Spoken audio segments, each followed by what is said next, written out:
1 2 3 4 5 6 7 8।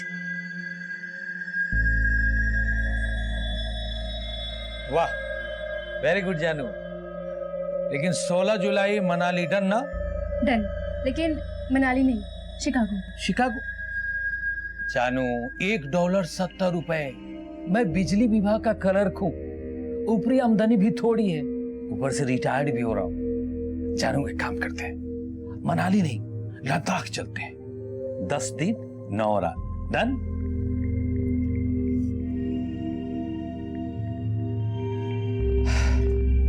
साला शादी ही नहीं करनी चाहिए।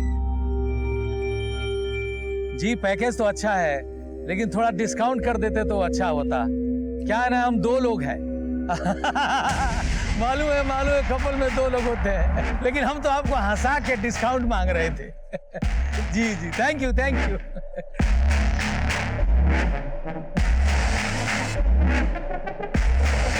का कहना है कि मर्डर करने वाले ने खुद फोन करके उसे इस बारे में बताया। What? जी सर, उससे मुझे हीरा जी के नंबर से कॉल किया था। मैं उनका ऑफिस से आने का वेट कर रही थी, तभी वो कॉल आया था। जानू, बड़ा प्यारा नाम है तुम्हारा। हाँ? हीरा जी? कौन बोल रहे हैं? हीरा नहीं, पन्ना। कौन पन्ना? हीरा जी कहाँ है? यहाँ खजूरी रोड पर। खजूरी रोड पे? यहाँ पर एक ट्रांसफार्मर है, उसके बगल में दीवार पर भोजपुरी फिल्म का पोस्टर लगा हुआ है, लहंगा में तूफान आइल बा। यहीं पर आ जाओ, यहीं मिलेंगे तुम्हें हीरा और पन्ना। हाँ? यहाँ आके देखा तो हीरा जी, सर जरूर उसी पन्ना ने मारा होगा ही नहीं। ये पन्ना है कौन? क्या कभी हीरालाल ने पन्ना नाम के आदमी का जिक्र किया आपसे? नहीं सर, और मैं नहीं जानती कि हीरा जी किसी पन्ना को जानती थे या नहीं। हीरालाल का किसी से झगड़ा या दुश्मनी? नहीं पता सर, वैसे भी मैं उन्हें सिर्फ 6 महीने से जानती थी। 2 महीने पहले हमारी शादी हुई है और ये सब हो गया। आपके अलावा हीरालाल की फैमिली में और कौन कौन? मेरे अलावा उनका कोई नहीं था। हीरा जी, हीरा जी। सर, आसपास सीसीटीवी मिलने का कोई चांस नहीं लगता।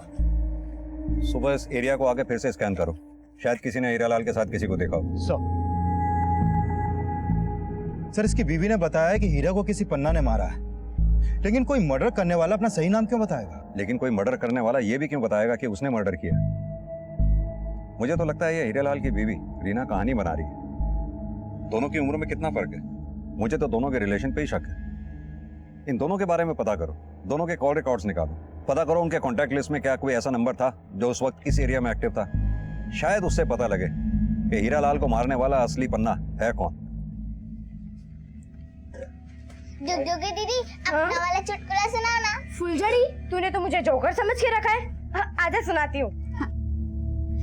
13 साल पहले एक डॉक्टरनी मैडम ने हमारे अम्मा के पेट में इतना लंबा वाला चीरा लगाया और फिर हमारा अम्मा का पेट तो फाड़ दिया, उसमें से मुझे बाहर निकाला। और डॉक्टरनी मैडम ऐसे टुकुर टुकुर देख के बोली। क्या बोली? धत तेरी की, ये तो डुगडुगी है। ये तो डुगडुगी है और ये फुलझड़ी है। ए डुगडुगी, काम पे नहीं जाना है क्या तुमको? जाना है भाभी, वो मैं सोच रही थी कि मैं पंकज भैया के साथ साइकिल पे चली जाऊं। क्यों? तुम्हारे पाँव में छाले पड़े हैं जो चल नहीं सकती हो? अरे ले जाओ ना, इसकी मेम साहब से तनख्वाह भी ले लेना इसकी। ठीक है, चल। फुलझड़ी, मैं अभी आती हूँ। हाँ, फिर रात को आके तेरी वो गिनती वाली कविता सुनूंगी, याद कर लेना।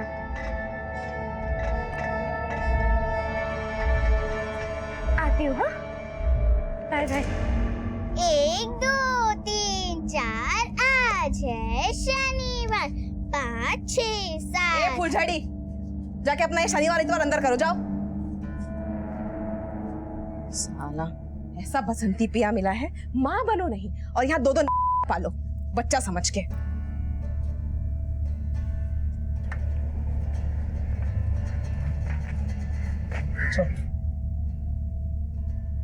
भैया, वो मैंने आपको बताया नहीं, रुक्मणी मैम साहब बोली थी कि वो मुझे 4 दिन बाद तनख्वाह देगी। क्यों? तो उसका झाड़ू पोछा देर से करती है क्या कि हमेशा तनख्वाह देरी से देगी? चल जा अभी, बोल देना 4 दिन में पक्का चाहिए। ठीक है भैया। अरे मलेरिया, मच्छर मारने जा रहा है? अबे डेंगू, तूने कितने मारे? मारेगा तो सेठ तुम्हारी, वो भी घड़ी दिखा के। और जाओ लेट लतीफ, मैं तो चला खटिया तोड़ने।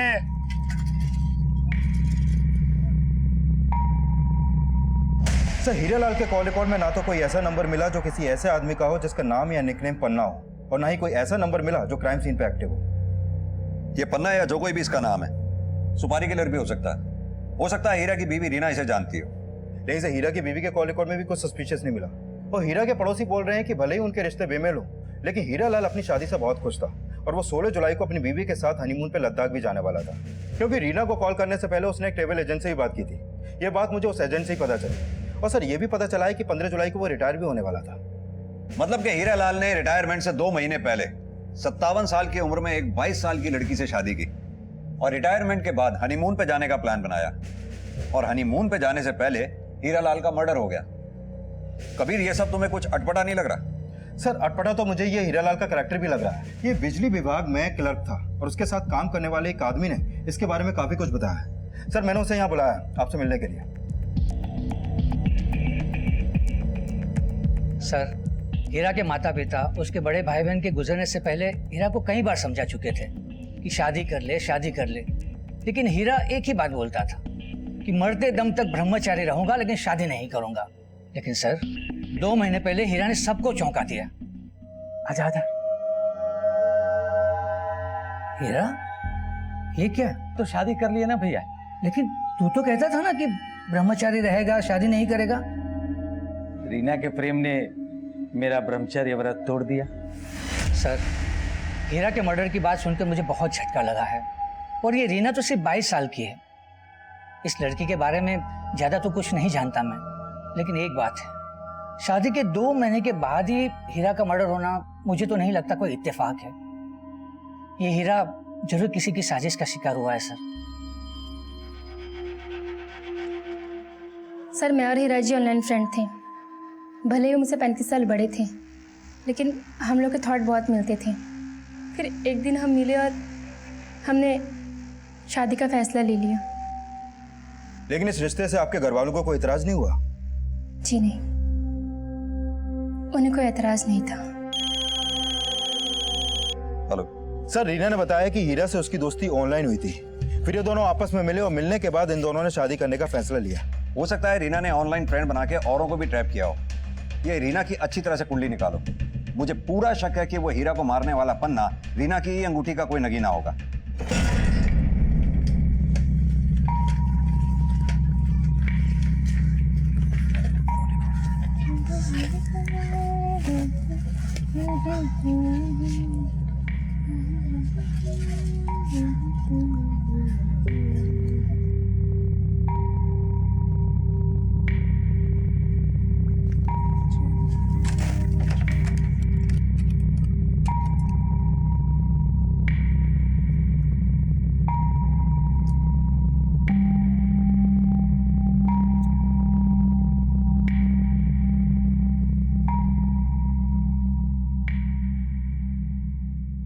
इतने पैसे लाता कहाँ से रे तू? अरे वो अपना सेटिंग है ना तगड़ा वाला। लेकिन कल तेरे पति पंकज को ना शक हो गया। उसने मेरे शर्ट पे तेरे होठ के निशान देख लिए। तू अपना तापमान मत गर्म करना उसके फूकने से। वो फूकता है तब भी मजा आता है। तू भी कमाल की ज्वालामुखी है रे। 2 परमाणु को एक साथ जला रही है।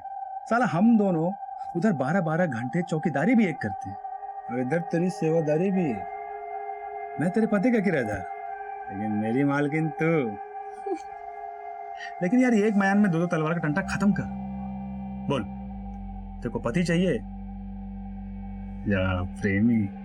देख, जो पति कर सकता है ना वो प्रेमी नहीं, और जो प्रेमी कर सकता है पति नहीं। तो तू सोच ले कि तुझे पति बनकर फूकना है या प्रेमी बनकर जलना है। वो सब बाद में सोचेंगे, पहले जल लेते हैं। सर हीरा का सोशल नेटवर्किंग अकाउंट ऐसे ही पोस्ट से भरा पड़ा है। पढ़ के लगता है जैसे बहुत ही संस्कारी होगा, लेकिन रीना ने हीरा को हनी ट्रैप किया होगा, इसका अंदाजा रीना और हीरा के सोशल नेटवर्किंग अकाउंट से भी पता नहीं चल पा रहा। सर, हीरालाल की पोस्टमार्टम रिपोर्ट, मौत सर पे चोट लगने की वजह से हुई। हत्या का समय क्या है? 7 जुलाई रात 8 से 9 बजे के बीच। और इसी बीच हीरा के फोन से रीना को कॉल किया गया।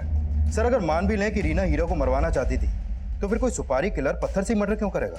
लेकिन कबीर, अगर यह हत्या लूट के इरादे से भी की गई है तो भी अक्सर देखा जाता है ऐसे क्रिमिनल ज्यादातर चाकू और छुरी का इस्तेमाल करते हैं। हीरा को पत्थर से मारा गया, और वो भी इतनी बुरी तरह से जैसे किसी ने दुश्मनी निकाली।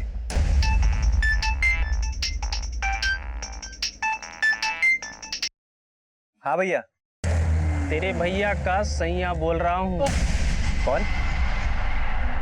मानिक भैया कहाँ है? माल रोड पे। साला मच्छर बहुत है यहाँ। आप कौन? मैं हीरा।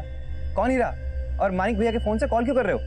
अबे तुझे कॉल करूंगा तभी तो तुझे पता चलेगा कि तेरे भैया के साथ माल रोड पे मैंने क्या किया है। क्या किया है? टपका दिया। हेलो हेलो हेलो,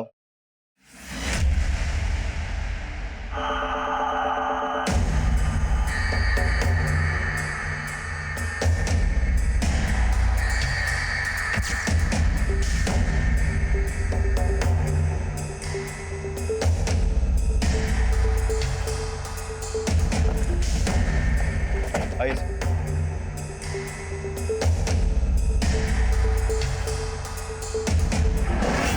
सर इस आदमी का नाम मानिक है, और किलर ने इसी मानिक के मोबाइल से इसके भाई योगेश को कॉल किया, जिस तरह हीरा की वाइफ को किया गया था।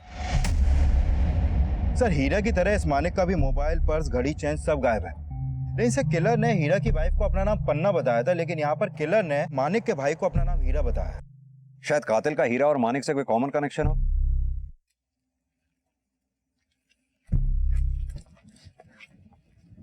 क्या तुम या तुम्हारा भाई मानिक किसी हीरा नाम के आदमी को जानते हो?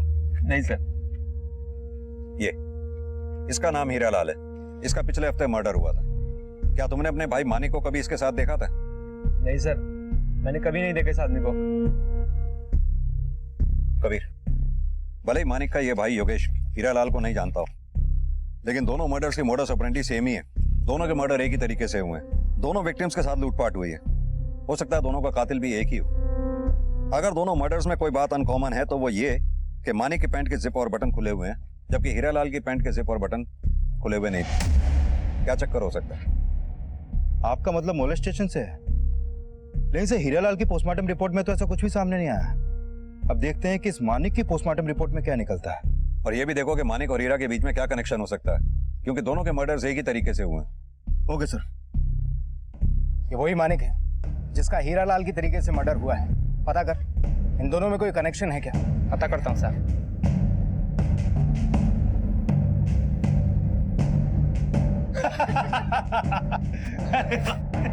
चलिए अच्छा। क्या है डेंगू? मुझे तो सेठ जी की घड़ी याद दिला रहा था, लेकिन आज अपनी ड्यूटी भूल के यहाँ क्या गुल खिला रहा है? वो भैया जी क्या है ना, वो रात को ड्यूटी पे मच्छर बहुत मारना होता है, इसीलिए थोड़ा ज्यादा खटिया तोड़ लिए। चलिए चलते हैं।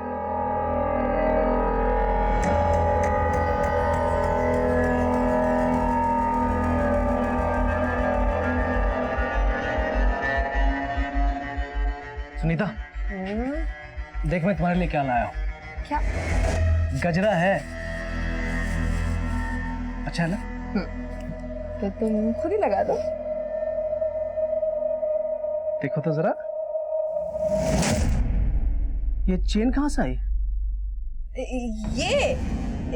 ये ना मेरी माँ ने दी थी तीज में। रुको मैं तुम्हारे लिए चाय बना के लेके आती हूँ। हाँ,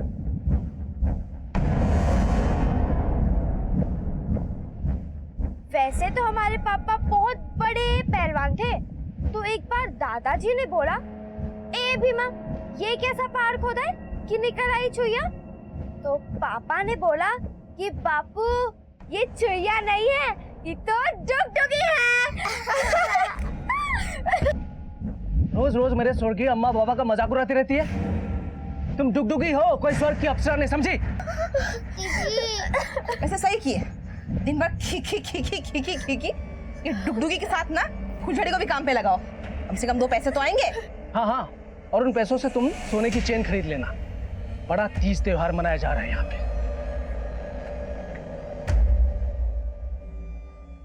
सर, मानिक की लाश माल रोड पे जहां पर मिली थी, वहां के एक सीसीटीवी में मानिक के एक सिक्योरिटी गार्ड के साथ कैप्चर हुआ था। उसकी फुटेज इसमें सर, दिखाओ।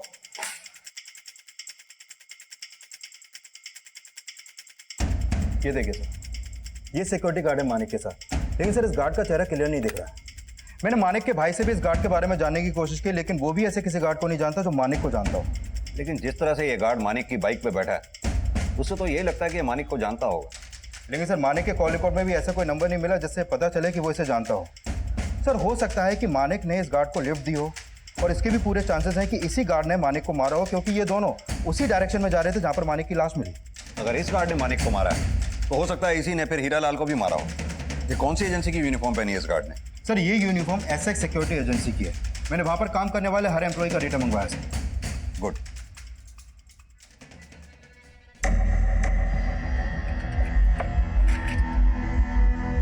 तूने मेरी बीवी को सोने की चेन गिफ्ट किया? हाथ की लगाता है ये चल ये रुको छोड़ो हटो। आज के बाद तू मेरे घर में घुसेगा नहीं, समझा? क्यों ना घुसूं? वहां का भाड़ा भरता हूं, समझा? और रही बात वो सोने की चेन की ना, तो जाके अपनी बीवी से पूछ क्यों दिया मैं उसको सोने का चेन। मानिक के साथ देखे गए सिक्योरिटी गार्ड को हीरालाल और मानिक दोनों की हत्याओं का सस्पेक्ट माना जा रहा था, और इस सिक्योरिटी गार्ड का पता लगाने के लिए पुलिस हर संभव कोशिश कर रही थी, लेकिन परिणाम अब भी शून्य था। सर एसएक्स सिक्योरिटी एजेंसी में जितने भी गार्ड हैं, उनमें से किसी का भी फोन क्राइम सीन पर एक्टिव नहीं था। कबीर, ये जरूरी तो नहीं कि क्रिमिनल क्राइम सीन पे अपना फोन साथ में ही लेके जाए। लेकिन सर जो सीसीटीवी फुटेज हमने देखी, उसमें वो गार्ड बाइक पर बैठा था और उसका चेहरा भी क्लियर दिखाई नहीं दे रहा था, और हीरा और मानिक के बैकग्राउंड में भी उनका किसी भी कार्ड से कोई कनेक्शन नहीं है। सर, खबरियों से हीरालाल और मानिक का एक कॉमन कनेक्शन सामने आया है। 2 साल पहले तक हीरालाल सुखामा रोड पर आया जाया करता था, मानिक भी वहीं आता था।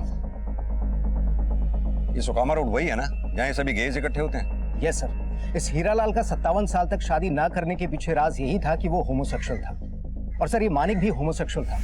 तो हो सकता है हीरालाल और मानिक के मर्डर में किसी गे का हाथ हो, जो उन दोनों का क्लाइंट हो, और जिसने सिक्योरिटी गार्ड के कपड़े पहनकर इन दोनों के मर्डर्स किए हों। एक काम करो, ये सुकामा रोड पे जहां भी ये गेज इकट्ठे होते हैं, उन सबको राउंड अप करो। हो सकता है ये काम उनमें से ही किसी एक का हो। Okay sir. सिक्योरिटी गार्ड के लिबास में दिख रहे किलर को अब गे और होमोसेक्सुअल भी समझा जा रहा था, और उस किलर की तलाश में कई संदिग्धों को राउंड अप भी किया जा रहा था, लेकिन असली कातिल तक पहुंचने के लिए पुलिस को अभी काफी मशक्कत करनी थी। सर मानिक की इस पोस्टमार्टम रिपोर्ट के मुताबिक उसकी हत्या किसी भारी पत्थर के वार से हुई, और हीरा की तरह मानिक को भी मॉलेज नहीं किया गया था। लेकिन थे तो दोनों ही होमोसेक्सुअल, यानी कि समलेंगे। सर सुकामा रोड पे काम करने वाले हर गे को खंगाला, लेकिन कुछ खास मिला नहीं। लेकिन सर इन दोनों मर्डर में कई बातें कॉमन है। जैसे? आइए सर, पहले मर्डर हुआ हीरा का, उसके बाद मर्डर हुआ मानिक का। सर इन दोनों के मर्डर में पहली कॉमन बात यह है कि इन दोनों का मर्डर ट्यूसडे नाइट को हुआ, और सर दूसरी कॉमन बात यह है कि इन दोनों के मर्डर का तरीका एक ही है, इन दोनों को किसी भारी पत्थर से मारा गया। सर तीसरी कॉमन बात यह है कि इन दोनों के मर्डर करने के बाद किलर ने इन्हीं के फोन से इन्हीं के घर वालों को कॉल किया। सर इन दोनों मर्डर में किलर का मोडस ऑपरेंडी एक ही है, और जिस तरीके से उस किलर ने ये दोनों मर्डर किए हैं, उसे तो लगता है कि वो कोई साइको ही है, और हो सकता है कि वो साइको कोई सीरियल किलर हो, स्टोनमैन। हीरालाल और मानिक की हत्या करने वाले किलर को अब सीरियल किलर समझा जा रहा था। लोगों को उससे बचने के लिए सतर्क किया जा रहा था, और जिस मॉडस ऑपरेंडी से मर्डर किए जा रहे थे, वो इस केस की जड़ें और भी गहरी करने वाला था।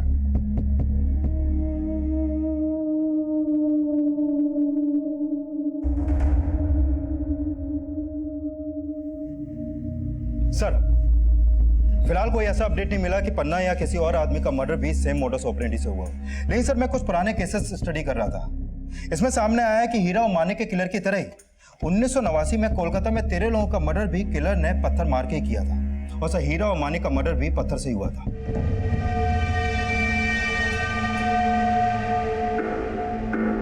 और सर सेम मोडस ऑपरेंडी से 26 मर्डर 1985 से 1989 के बीच मुंबई में हुए।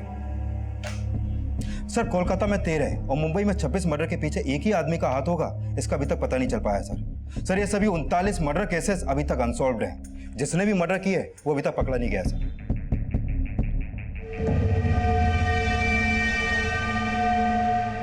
और सर 1985 से 1989 के उन मर्डर केसेस के बाद प्रेस वालों ने उस सीरियल किलर का नामकरण भी कर दिया था, स्टोन मैन।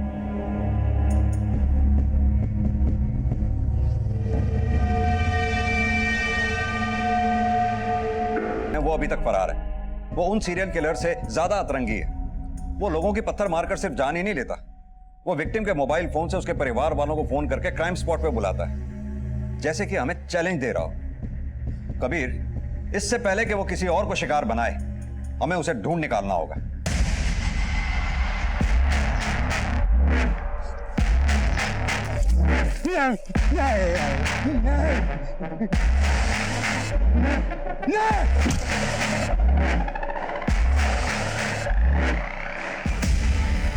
बोलो। नमस्ते मेम साहब, मैं फुलझड़ी। झाड़ू पोछा बर्तन सब जानती हूँ। ठीक बोली। कल तुमको काम पे लेके जाऊंगी और वहाँ पे खाली बोलना नहीं है, करके दिखाना है। झाड़ू पोछा बर्तन तीनों, तब जाके तनख्वाह मिलेगी। पर भाभी, डुगडुगी दीदी बोलती है मुझे पढ़ना है। जो दीदी बोलती है वो नहीं, जो मैं बोलती हूँ तुम वो करोगी, समझी? अच्छा सुनो, जाओ जाके खेलो और जितनी मस्ती करनी है आज ही कर लो, कल से काम पे लगना है, ठीक है? जाओ।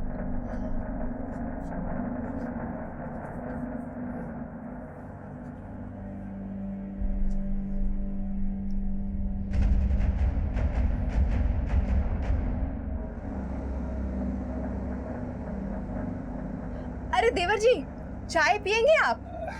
अरे नहीं भाभी जी, हम तो बस अब कुछ दिनों के मेहमान हैं आपके यहाँ पर। क्यों? मतलब अगले महीने हम आपका घर खाली कर रहे हैं। ऐसा क्या हो गया?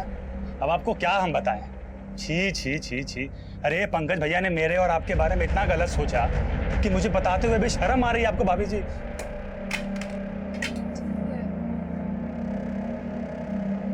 अच्छा हम चलते हैं, अब ख्याल रखिएगा।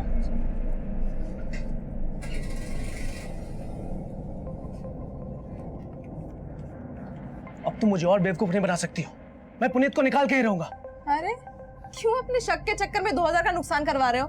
हाँ, तुम्हारे लिए मैं पाई पाई जोड़ रही हूँ। तुम्हारी छोटी बहन को नौकरी भी लगवा दिया है और तुम हो कि भाभी, फुलझड़ी काम नहीं करेगी, उसे हमें पढ़ाना है। तुम चुप रहो। पैसा मुझे प्यारा है लेकिन पुनीत यहाँ नहीं रहेगा।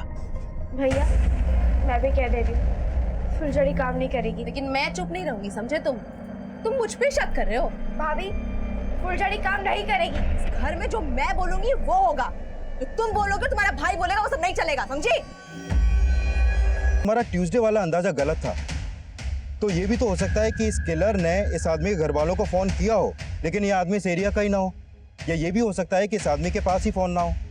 कबीर, कैसे भी करके इस तीसरे आदमी की पहचान होना हमारे लिए बहुत जरूरी है। हो सकता है इसकी पहचान से ही किलर की पहचान जुड़ी हुई हो। अरे भैया भाभी, तुम डुगडुगी को बचाए, फिर फुलझड़ी काहे रो रही है?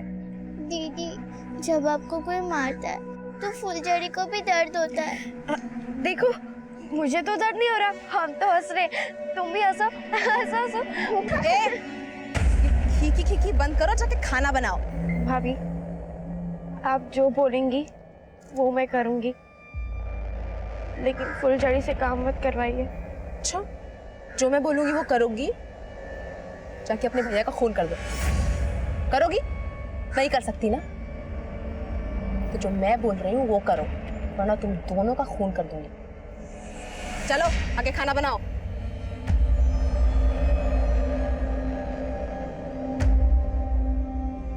सर, हमने सभी थानों में उस तीसरे विक्टिम की फोटो सर्कुलेट करवा दी है, लेकिन अभी तक उसकी कोई पहचान पता नहीं चल पाई है।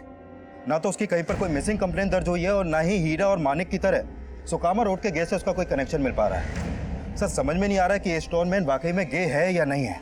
हो सकता है वो कोई ऐसा सनकी हो जो होमोसेक्सुअल्स और गेज से नफरत करता हो और एक एक करके इन सबको मार के अपनी सनक निकाल रहा हो। लेकिन सर ना तो हमारे पास उसका कोई फोटो है और ना ही कोई स्केच। वो सिक्योरिटी गार्ड है या नहीं ये भी कंफर्म नहीं है। सर इस किलर को ढूंढना समुद्र में सुई ढूंढने जैसा लग रहा है। कबीर एक काम करते हैं, राजकोट जेल में बंद उस कैदी से मिलते हैं जिसने इस सीरियल किलर की तरह पत्थर मारकर मर्डर्स किए थे। हो सकता है अपने एरिया के स्टोनमैन की कोई लीड उससे मिले। Right sir.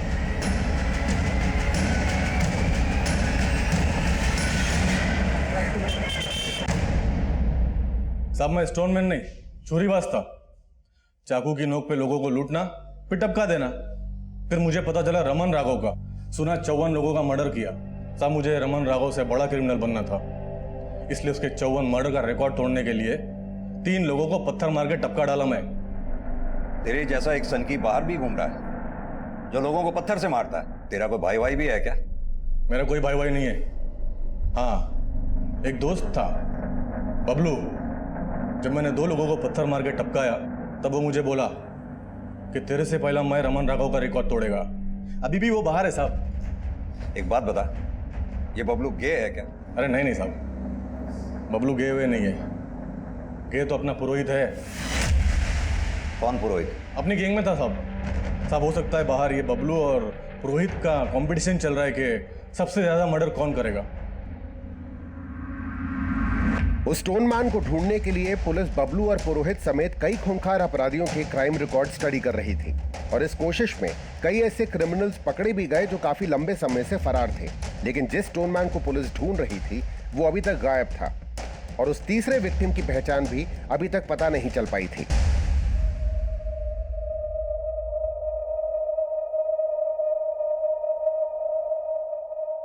मैंने इस मच्छर को बोल दिया है कि चाहे जो भी हो ये डेंगू हमारे साथ ही रहेगा।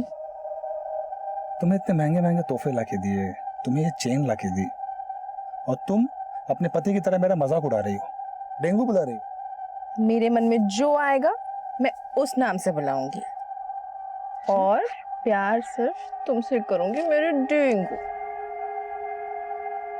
फुलझड़ी। अरे डुगडुगी, तुम क्या क्या कर रही हो?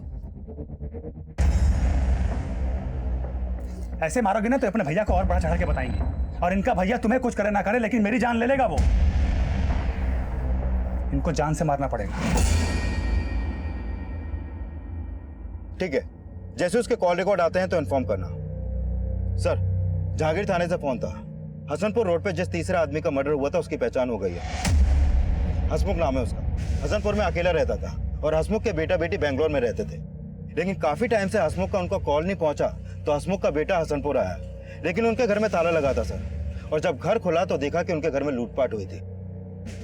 कबीर क्या ये पता लगा कि हसमुख होमोसेक्सुअल है या नहीं? सर फिलहाल तो ऐसा कुछ सामने नहीं आया है।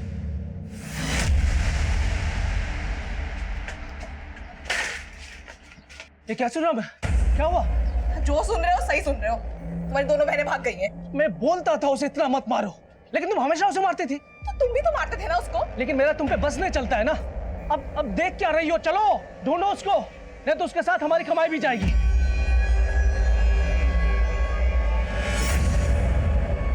सर ये हसमुख के कॉल रिकॉर्ड। हत्या वाले दिन उसके नंबर से किसी को भी लास्ट कॉल नहीं किया गया था, बल्कि उसकी हत्या से 2 घंटे पहले उसके फोन पे एक नंबर से कॉल आया था। ये देखिए सर। और हत्या वाले दिन ये नंबर उसी एरिया में एक्टिव था जहां पर हसमुख का मर्डर हुआ। सर अभी ये नंबर नुसरतगंज में एक्टिव है। लेकिन ये नंबर है किसका? सर अभी थोड़ी देर में पता चल जाएगा कि ये नंबर किसके नाम पे रजिस्टर्ड है और इसका फोटो भी सामने आ जाएगा। सर ऑलरेडी मैंने अपनी एक टीम को नुसरतगंज में तैनात कर दिया है। हो सकता है ये नंबर यूज करने वाला स्टोनमैन ही हो। अरे फुलझड़ी और डुगडुगी को धरती तो निकल नहीं जाएगी ना। देख सुनीता, तू सच सच बता, कुछ छुपा तो नहीं रही है ना? अरे तुमको क्या लग रहा है मैंने मार दिया उनको? नहीं, तू मुझसे भी ज्यादा कमीनी है। तू उसे मार नहीं सकती लेकिन उसे बेच सकती है। अब बता क्या किया तूने? जबान संभाल के बात करो। अगर और एक शब्द बोला ना तो यही खड़े खड़े तुमको बेच दूंगी, समझे?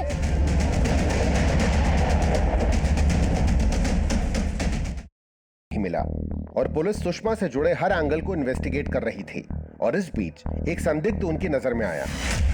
सर सुषमा का मर्डर वसंतपुर में जहां पर हुआ था उस एरिया की एक सीसीटीवी में सुषमा कैप्चर हुई थी। उसके फुटेज इसमें है सर, दिखाओ।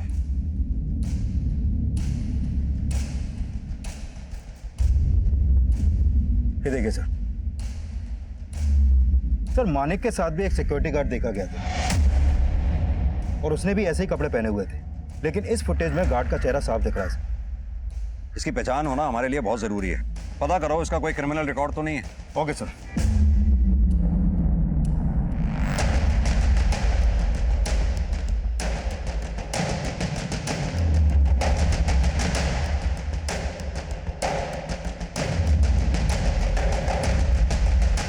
सर अगर ये स्टोनमैन इसी एरिया का होता तब तक तो इसकी पहचान पता चल गई होती। तो हो सकता है कबीर ये कहीं बाहर का रहने वाला हो, यहाँ क्राइम करता हो और वापस चला जाता हो। जिस जिस दिन भी मर्डर हुए हैं उस दिन के सभी रेलवे स्टेशन और बस अड्डे की सीसीटीवी फुटेज चेक करो। Okay sir.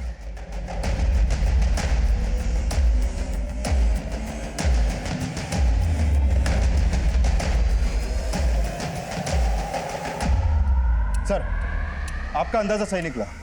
जिस दिन भी मर्डर हुए थे उस दिन ये security guard Ashok Nagar railway station के पास वाले मार्केट के एक सीसीटीवी में कैप्चर हुआ था। ये देखिए सर। लेकिन सर पता नहीं चल पा रहा है कि ये आता कौन से एरिया से। कबीर एक काम करो, अपनी एक टीम सादे कपड़ों में इस मार्केट के आसपास तैनात कर दो। हो सकता है फिर किसी दिन ये किसी न किसी को शिकार बनाने के लिए यहाँ आए। Okay sir.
इतना नीचा दिखाया कि अपने कॉलेज के लड़के के साथ भाग गई। फुलझड़ी के जाने के बाद मेरी जिंदगी खत्म, पूरी तरह से खत्म। फिर मैं सोची मेरी जिंदगी क्यों खत्म? जिन लोगों ने मेरी जिंदगी खत्म की उन सबके जिंदगी खत्म। तो हीरालाल और मानिक तेरे साथ गलत काम करते थे, लेकिन तूने उस औरत को क्यों मारा? उस औरत ने मुझे थप्पड़ मारा साहब। मुझे बर्दाश्त नहीं हुआ उसका थप्पड़, इसलिए मैंने साहब सबसे पहले तो मैं अपने भैया और भाभी को मारना चाहता था, लेकिन पता नहीं वो लोग अपना घर द्वार बेच के कहां चले गए। और उन सबका गुस्सा मैंने उन सब पे एक एक करके। माना कि दुनिया ने तेरे साथ जो कुछ भी किया गलत किया, लेकिन तूने जो दुनिया के साथ किया क्या वो ठीक है? हालांकि ऐसा माना जा रहा था कि डुगडुगी की मानसिक हालत बिगड़ चुकी थी, लेकिन उसकी मेडिकल रिपोर्ट ने इस संभावना को नकार दिया। डुगडुगी ने भले ही बचपन से कई तरह की मानसिक और शारीरिक यातनाएं सही होंगी, लेकिन हत्या एक ऐसा अपराध है जिसके लिए कभी माफी नहीं दी जा सकती।